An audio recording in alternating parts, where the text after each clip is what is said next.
Welcome back. Counting start అయింది. ఒకవైపు ఫలితాలు కూడా రిలీజ్ అవుతున్నాయి. ఫస్ట్ రౌండ్ కొనసాగుతుంది. అయితే తెలంగాణకు సంబంధించి చూస్తే మూడు స్థానాల్లో అటు కాంగ్రెస్ అండ్ బీజేపీ ముందంజలో ఉన్నటువంటి అప్డేట్ అయితే మనకు అందుతోంది. ఇక దేశవ్యాప్తంగా కనుక మనం చూసినట్లయితే ఎన్డీఏనే ముందంజలో ఉన్నటువంటి పరిస్థితి అయితే మనకు కనిపిస్తోంది. మరి రామచంద్రారెడ్డి గారితో మాట్లాడదాం. రామచంద్రారెడ్డి గారు, ఏంటో ఎగ్జిట్ పోల్స్ నిజమైనట్టు అనిపిస్తోంది, కేంద్రంలో బీజేపీ పక్కా అనిపిస్తోంది. అంటే తొందరపడి మనం మాట్లాడటం ఎందుకు ఇప్పుడే? అంతేనా? అంతే కదా, ఇప్పుడే కదా స్టార్ట్ అయింది. ఎన్ని గంటలకి స్టార్ట్ అయింది చెప్పండి? 8 గంటలకి స్టార్ట్ అయింది. అవును, ఒక గంట అయింది. మరి గంటల ఇంత తొందరగా పడి ఏదో కొంచెం మీరు కూడా ఫేవరిజం చూపిస్తున్నట్టు అనిపిస్తుంది నాకు. అనిపిస్తుంది, చూస్తే చెప్తాం కదండి. ఏదేమైనా కానీ సరే, మీకు లోపల బయటికి చెప్పొద్దేమో. లేదు, అట్లా ఉండదు కదా, వాస్తవాలు మాట్లాడతాం మేము.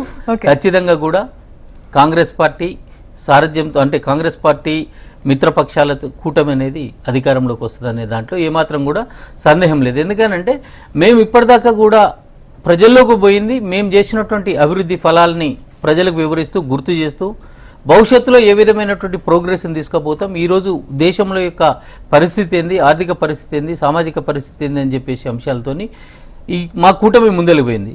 ఈ సందర్భంలో బీజేపీ ఎప్పటికీ చూడండి, ఇటు అక్షంతల గురించి మాట్లాడుతుంది, శ్రీరాముని గురించి మాట్లాడుతుంది. అంటే శ్రీరాముడు మా దేవుడు కదా, అక్షంతలు మేము కూడా పోయి భద్రాచలం పోయి తెచ్చుకొని ఎత్తినేసుకుంటాం.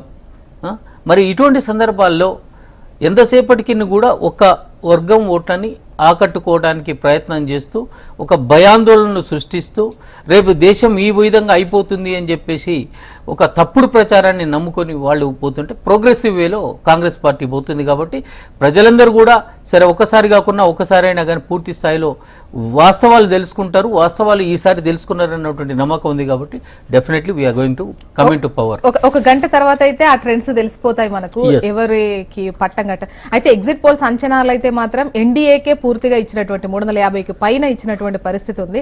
అండ్ ఇక్కడ చూస్తే కూడా ముఖ్యంగా మీరు కూడా చూస్తున్నారు కదా మాతో పాటు. ఎస్, అంటే ఇప్పుడు ఇందాక ఒక విశ్లేషణలో చూసిన ప్రీ పోల్ సర్వేకి అండ్ పోస్ట్ పోల్ సర్వేకి ఎంతో వేరియేషన్ ఉంది. అంటే ఏదైనా కానీ చేంజ్డ్ సర్కమ్స్టెన్సెస్కి ఒక సరి అయినటువంటి టైం ఉండాలి. అంటే ఇగో ఈ రోజున అనుకున్నాం, ఇక్కడ 2 నెలల కాలము 3 నెలల కాలము ఉన్నది,